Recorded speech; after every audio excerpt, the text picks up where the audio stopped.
శ్రీ విష్ణు సహస్రనామ స్తోత్రం ఫలశ్రుతి 5-6 శ్లోకాలు.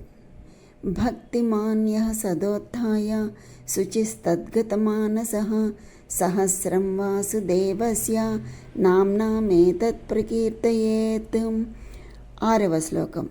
యశః ప్రాప్నోతి విపులం యాతి ప్రాధాన్యమేవ చ అచలాం శ్రియమాప్నోతి శ్రేయః ప్రాప్నోత్యనుత్తమం.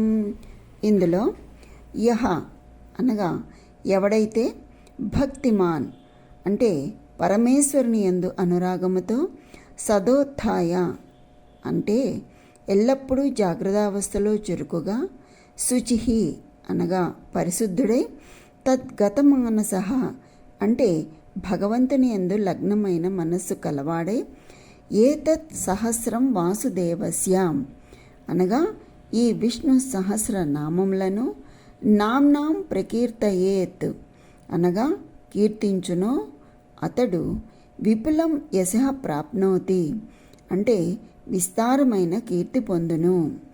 యాతి ప్రాధాన్యమేవచ అనగా ప్రాముఖ్యత కూడా పొందును.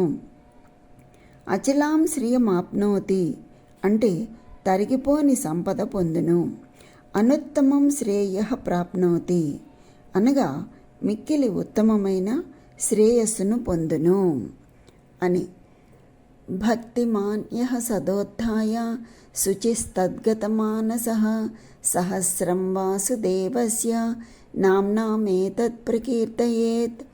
యశః ప్రాప్నోతి విపులం యాతి ప్రాధాన్యమేవ చ అచలాం శ్రియమాప్నోతి శ్రేయః ప్రాప్నోత్యనుత్తమం అనగా ఏ మానవుడు శుచి భగవంతుని యందు మనసు నిలిపి ఉత్సాహముతో ఈ విష్ణు సహస్ర నామములను కీర్తించునో అతనికి విస్తారమైన కీర్తి ప్రతిష్టలు, తరిగిపోని సంపద మరియు ఉత్తమమైన శ్రేయస్సు లభించును అని అర్థం.